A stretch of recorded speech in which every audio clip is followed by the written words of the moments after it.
and I'm from New Hampshire, and this is my speech. I'm from a place where water is everywhere, flowing in rivers, sitting in lakes and ponds, and falling from the sky on a tediously regular basis.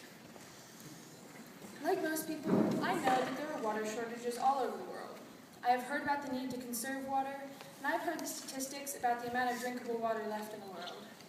What I have never done, though, is to go experience for myself what's happening in the rest of the world. I've never before worked in a garden where you can't just take a hose and water it when it gets dry, because it's always dry.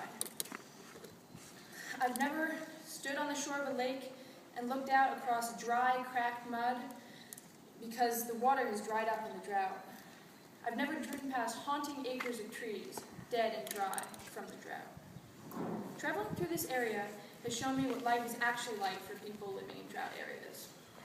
It has also taught me many things about how daily life differs between here and home. When we were spending time with the Zuni tribe's hydrologist, Kirk Bemis, he talked about rain.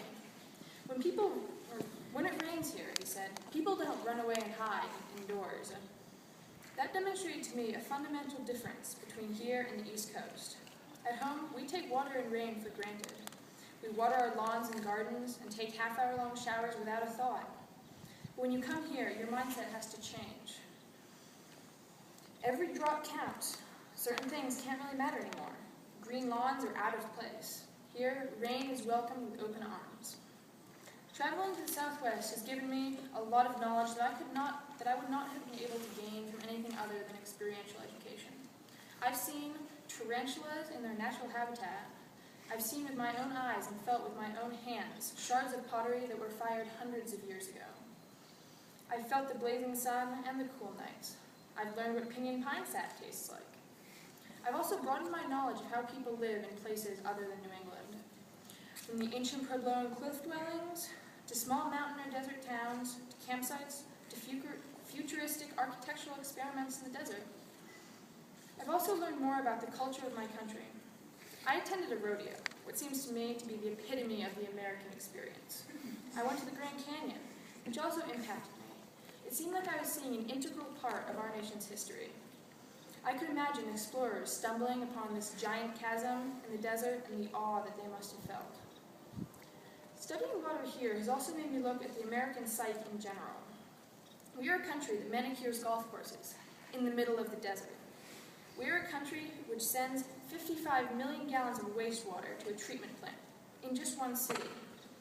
Observing all this has made me realize how quickly this drought problem could spread across our country and the world. Being here has also given me a chance to learn about how my own ideas of normality fit into the context of the world. I've really been able to see how the norms of everyone across the world will have to change if we want to have any potable water left in the far future. Simply being here for a month has also made me think a lot about what I would value in my life outside of the Field Academy. I've come to realize the full importance of my home, the water in the river, the fields, the woods, the dogs. I've also realized how much I owe to my mother. She is the one who truly did the work to get me here. She encouraged me to apply, she helped me with fundraising, and she got me my plane tickets because I didn't really want to take the initiative. This trip has also made me realize the extent of the world and how badly I want to go everywhere. I have mostly come to realize, though, the massive responsibility that my generation holds. I also see that this responsibility rests on the older generations and the younger ones. This responsibility is, in my eyes, enlightenment.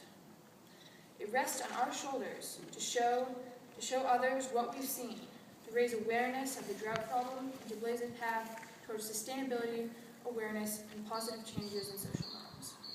I realize that even I, personally, have a responsibility here. I am a person, and I have a voice.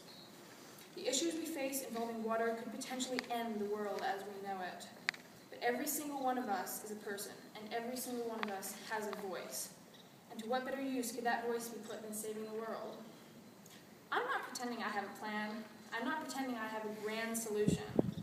I believe, however, that to light a match, you need only a single spark, a single mind lighting the minds of others. And to light a candle, you need only a single match. each of the enlightened joining together to spread the light further. I want to be that spark, and to shed light upon the water issues and injustices of our country.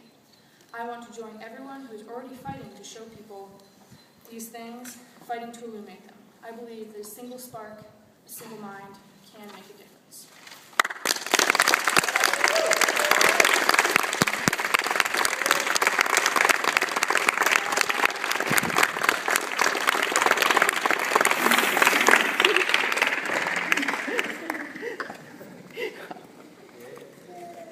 Hey, Ron!